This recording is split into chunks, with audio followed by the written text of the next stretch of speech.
What up, people? We're back. Another one. It's like DJ Khaled. Another one. Another one. We're back. Hi, guys.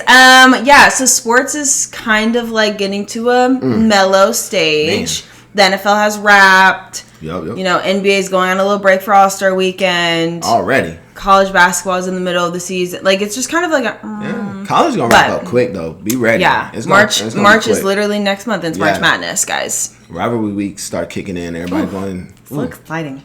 But yes, so honorable mentions for Lock and Podcast episode. I have Nicola Topic. So, basically, moral of the story... got drafted, great, and then found he had cancer, diagnosed, and then just came back and did his debut last night. And he just did 2 months of chemo. Dang, and then he bounced back. Good for him. OKC, right? Yeah. All right. So super great. Shout out to you, Jokic, the mini Jokic. Yeah. Nicola Topic. There you go. Big guy. Mm-hmm. They are them foreign names. I'm sorry, y'all. I love y'all. They have the little asterisk on top of the letters and everything. You know what I'm saying? When they start the All-Star break, we're gonna learn a lot of international names. Yeah, literally though. Make sure we say them all correct. The OGs for the All-Star game is like Kevin Durant, Steph, LeBron. Yeah. Mm-hmm. They even put who did I put it there? Kawhi Leonard. They called him an OG. I was like, dang. Old guys now, aren't they? Right? But yeah, it's super great for him. Glad we're back. Glad we're healthy. And wish you the best. And he got standing ovation. It was super cute. Everyone was super supportive. Class for OKC. Good way to be since Dad actually just brought up All-Star Weekend, Steph Curry is out. Last episode, you said, Dad literally said last episode, if I'm Steve Kerr, I'm going to say, tweak your back. Tweak the back. And he tweaked his knee and now he's out. Out. Chilling. But you're going to run it up and down the bench and everything. He over there cheerleading. But yeah, his knee hurt. So I'm just saying, like, if I'm any of those teams, with LeBron and them, LeBron didn't play last night. Yeah, and now he's out of end of the season awards. Yeah, because he's not gonna make the games. Yeah, but he just so is the Joker. Yeah, they don't care though. None of them do. I mean, like, why? Doesn't matter. The Giannis won't have it. I think the traditional players that people assume are going to have these awards aren't going to. So it's going to go to the new heads. Yeah. Like, Cunningham from the Pistons. They love Cunningham. Yeah, I mean, he's saved Detroit slightly. They haven't done a lot, but I bet you he get an award somehow. Yeah, so. Not like LaMelo. SGA won't have one because he's been out.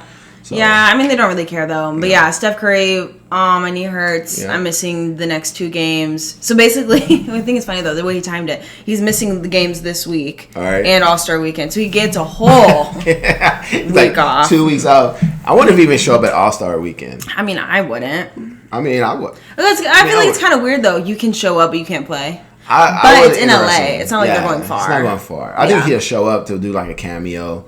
Let the people see him, whatever. Yeah. But he better not be doing no jumping. You think LeBron's gonna play? He's on the bench. He's as a reserve right now. I don't think LeBron's gonna play. I think he's gonna stay on the bench. He's gonna let the other people shine. You know what I'm saying? Like, you don't need to go out there no more. You don't care. Well, what if it's his last All-Star appearance? Like, what if next year he's not? I think he'll be back next year. He'll be back next year. We'll get into He's on the final year of his contract. So why renew it? He's going to take a cut, and he's going to make one final push because he's due for $50 million. Seems weird, right? So he got $50 million. The Lakers are like, no, we're not going to give you $50 million, but if he's smart, he'll do a 30 piece. Let me get 30, take the other 20, find me a big man or someone, not a big man, or someone that can shoot. Yeah, you know what I'm saying? Like, LeBron can play the 4. Okay. All right. You play LeBron the 4. You got Luka. You put a shooter out there, maybe even 2 for. Well, you have Austin Reeves still. Yeah, AR-15. Hey, I bet you get a bag. Oh, if I'm him, I don't get a bag. Quick, easy. I'm gonna pull like a Jerry McCann. I'm going to OKC, and you're gonna be mad. Yeah. Seriously, I'm out. So watch AR-15. He's gonna have to get paid this year. Fair. You can't. There's not enough money to keep him around if you keep LeBron. Fair. It's going to be interesting. But if I'm LeBron, I sit out the All-Star. If I'm, Kawhi, I sit out. KD said he wants to play. I think he has a little chip on his shoulder. Some comments about the international team. He was like, they don't really care. Yeah. So, but you can't be like mad at Joker. He doesn't care about the league at all. Like, and he's made that very clear. He's not like he wants to be riding horses retired. Right. Like, let's not act like he's ever cared. But yeah, so NBA All-Star Weekend pretty chill. We'll reflect on it. We'll talk about the dunk contest, 3-point contest. You know, all the fun things. We don't really. Man, the dunk contest is gonna be garbage. If it's not John Morant, I don't want to see it. Well, John Morant need to go to therapy. He need to go and find his internal self at one of those. He needs to dunk into himself. Yes, you know what I'm saying? Like, go out there to one of those. What's them joints with the bubble people? They sit in little bubble tents and talk about your internal feelings. And John, that's our message for you. There we go. We support you. Right. But so NBA will be pretty chill, pretty vibes, and then it ramps up, which will be exciting. NFL wrapped, complete, with a bow on it. Bam. Super Bowl winner, drumroll. Seahawks. Okay. It was cool. No, it wasn't. As a fan, I thought the game was good. Really? Yes, because talk about the first half. You're seeing there, like, because it was a defensive game. See, you young bucks, y'all ain't got no patience. You know what I'm saying? I want touchdown, right, pick six. Y'all want scores, but it was a defensive game from start to finish. Seattle's defense just was that. You know what I'm saying? They really were. The dark side is their nickname. So they have the Legion of Boom when they won their first one with Lynch and Sherman and all those, Russell and all them. Yeah. This group, they call themselves the dark side, which I thought was really interesting. A little corny. But they dominated from start to finish. Poor Patriots QB. It was tough. Honey. Yeah. I feel bad for the offensive lineman on the left side, the tackle, left and right tackle, left guard and left tackle got a whole bunch of slack because they were rookies. People don't know babies. that. Now, we all like looking at potential. Of course, right? Absolutely. So you go to the Super Bowl with a sophomore quarterback and two rookies on your offensive line, right? They were not ready. A basically rookie running back. Yeah. He's in the second year. He didn't play a lot, but basically a sophomore rookie running back. That core is deep. Yeah. All right. I like the Patriots, and their future looks bright. Yeah, so they just ran against a team that was experienced and had a better game plan. They did. And that's fine. It wasn't like, I just feel like it was just a boring game because it felt expected. We even called it was going to be a defensive game, and then it was, and then you're like, okay. Right? Do you feel like MVP should have went to the Seahawks kicker? Oh, 100%. Come on, man. But the people were saying the running back that got them close enough to kick. Nope. The defense did their job. The running game did their job. Yeah. Yes. He had 100, I think over 100, about 170, something like that. He went off. One of those was for 50 yards. Yeah. So I understand they was pounding the ball, but none of that mattered because you didn't score a touchdown. He had all those yards. Yeah. You didn't get one touchdown. But you know who did score points? The kicker. Bow. He had 17 of your 20 points. Literally.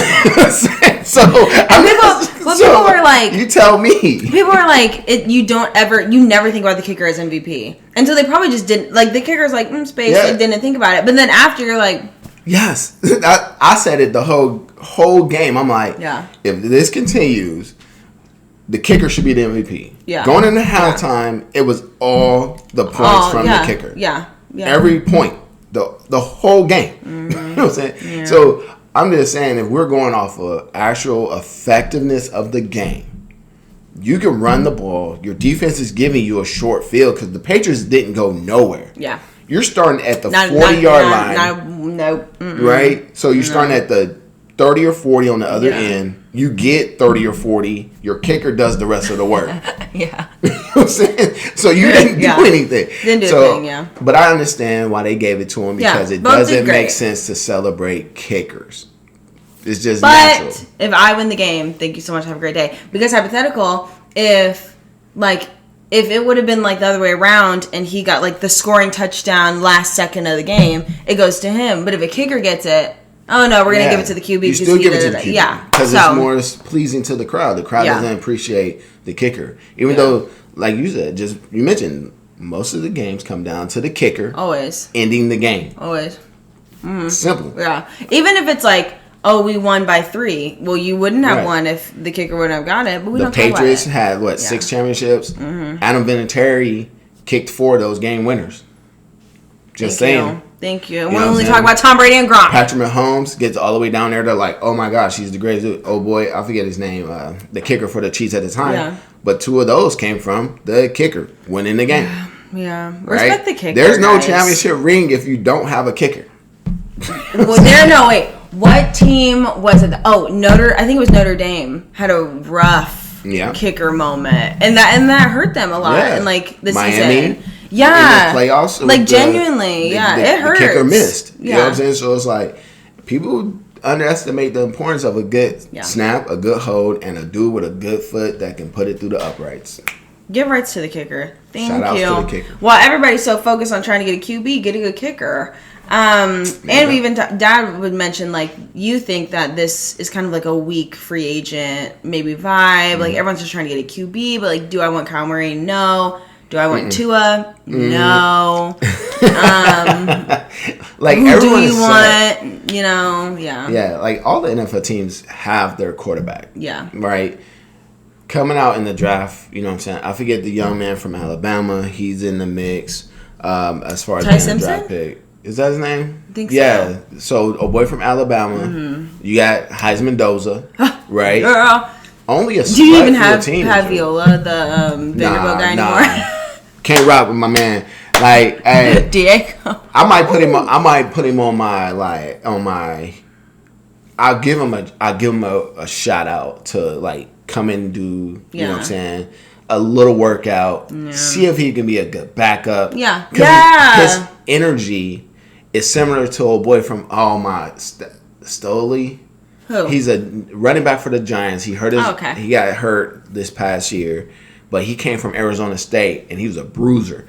I forget his name. Oh, a short, stocky white guy. Yeah. His swag is similar. That energy. So if you get him on your team, he's gonna have the locker room gonna be banging. Yeah. The energy's gonna be tight. Yeah. You know he's gonna go hard, so he's gonna push everyone else. Now, as far as being a starting quarterback at 5'8", you know what I'm saying, or something. Yeah, just a little. He's not Kyler Murray coming out where Kyler Murray was literally probably 5'7" and 3/4, but he was quick. And shifty. This dude is not that. No, But QBs is the topic of the conversation, but I don't know. Yeah. NFL, you stress me out. The NFL's set. I mean, it's really, what are you going to do with Kyler Murray going free agent? Tua's going to be out there. He should be on the market. There's no one else that's really important. Every team is locked in who they want. It's just now just the shuffle game. The Browns have Shador. Yeah, Shador. Right? Mm-hmm. They got backup. They have Dylan Gabriel as backup. And you still got Deshaun Watson on your payroll, so you're trying to get rid of his ass. Immediately. You know what I'm saying? Immediately. You got so much on the table, so it's not a good free agency for quarterbacks. And I think the NFL, you're going to see a lot of people, young and upcoming stars, next year. Yeah. Look out. NFL is going to be bright stars. Love that. All in their 20s. Everybody's going to have gold chains and leather jackets. Walking around talking about Joe Burrow model season or some shit. No, literally. Literally. It's going to be on. But yeah, QBs will be insane. But NFL, you're going to be put on a break. But of course, we'll talk about the draft, which will be huge. Go Heisman Doza. Get that combine in there. February 6th to March 1st? The combine is going to be in 2 weeks. So we'll make sure we break that down. Who needs to show up, who doesn't. Because there's always that one person that doesn't show up and you're like, you should have. But until then, college basketball is going to be the main things hyping up, like we said. It's it's less than a month away till March Madness. Oh my god, can't handle. But someone who will not be participating in March Madness, Charles from Alabama. So I mean, you know about it, but basically we brought it up. Break them down. Went to the draft. Woo! You get drafted. Woo! You do 3 seasons in the G League. Great. Don't complain. Then you're I'm gonna come back, play a couple games at Alabama. Now they're skirt. Pause. You're not. But now the question is, can he go back to the league? Yeah. He can go back to the G League and still do things. Okay, so now he can go to the back to the G League. So now that basically is showing that college basketball players can go to the draft, play in the G League, come back to basketball, maybe, question mark, if they do it right. Because they said he didn't do it right. They said he broke some rules. Well, because I think he was waiting on... They were waiting on the court to decide. Yes. So the NCAA and everybody was like, no, I think they just played him. I think Alabama played him, knowing that he was on... It was on... Interesting. Yeah. Like, they were discussing it. They were trying to figure out a resolve or whatever. Alabama let him play regardless of the NCAA saying not to. So they were doing that because they're like, well, you're not saying he can't, and you haven't said he couldn't stay. Yeah. So they were just letting it ride. Court comes back and says, no, well, now, what do? You got this dude that you just paid his money to. He can't play. Yeah. And then it's like, I think it's a good one because it sets the precedent for the other players. Like Amari Bailey. Thank you. Who was like, oh, wait, I've been playing for like 3 years. I want to come back. And but the thing is like, you almost have to be like, wait, can I? Because you don't want to lose eligibility or credibility with the G League. Well, like I left and now wait, I wanted to come back. Okay, so if that's the case, we said it last time. LeBron James didn't even go to college. That means he has 4 years of eligibility left. And LeBron can go back. Right? Period. He could retire from the NBA today. You know what? Forget it. I'm done. I'm retiring. Sit out. Chill. Next season, come back. And Alabama, Texas, you know what I'm saying, Kentucky, all them joints. Ohio State. While you in there, you know what? Let's just take $30 million. That's what he was going to make in the NBA. Wouldn't it be insane, though, guys? We'll give LeBron our whole NIL bucket. So ridiculous. Come ball for us at Ohio State and see what happens. It'd be so funny. You know what I'm saying? He would murder the whole five. Do you think, though, that it's like, if it's only if you play in the G League or if you play in the league? Like, could Cooper Flagg say, I want to go back to Duke? I think it's a whole set. The G League is the NBA. Yeah. The G League is run by the NBA. Yeah. There's the coaches are part of the NBA. Yeah. Well, like then all that. So Jason Tatum's playing in the G League right now to get ready for the league. So like G League is the league. You're in the league. So you should, if you go once you sign that contract anywhere out of college, saying I'm going to the G League, I'm going to international, I'm going to NBA, you can't come back, dog. Period. You now just signed away all your college eligibility. Period. It's a money move anyway. It's not like you don't want to go back to college. You're in the league. Yeah. You're where you want to be. You don't want to go back to college to get better. You're like, I'm going to go back to college, make $30 million, I'll come back. Right? I'm going to make $1.5 million, I'm going to make $2 million. I'm not wasting my time. What's that dude from BYU? Like, BYU is such a small school. They gave him like 5. Right now. He's going insane. Yeah. True. So I'm just saying, like, if I can go and play 1 year as a grown ass man with 2 kids, probably a divorced wife at the house, you know what I'm saying? Baby mama yelling at me already. I'm like, I got 3 Ferraris. Dad's going back. I'm going back for 5. Keep my dad's happily married with kids and we're thriving, but dad's going back. Dad's going back. In there. Sign me up, coach. Moral of the story is, once you're in the league, stay in the league. Stay in the league. Or stop trying to rush and leave in 1 year. There you go. Develop then. Because all these players that want to come back, you only did 1 year and you were like, I can get drafted, at least second round. I'm out of here, da-da-da. Yeah. Well, why didn't you just stay? Say it twice because it's just as nice. Thank you. Because who is it? Tom Izzo is very clear on that. He's like, I'm recruiting these players to come here and then leave in a year. He's like, I'd rather just keep my players that want to stay the next year, whatever. Like, I'm not going to replace them that want to stay and develop the ones that want to come in. I know they're leaving. And if you look at it, all the teams that are constantly in the top 10 are doing that. They have always. 2+ year players. Yeah, they're always in the top. Purdue, Michigan State, Iowa. Yep. All those Kentucky. Kentucky's trying to be there. Yeah. You know what I'm saying? I said Iowa State. All these dudes, they keep these players and they groom them up to be good people, good players. Yeah.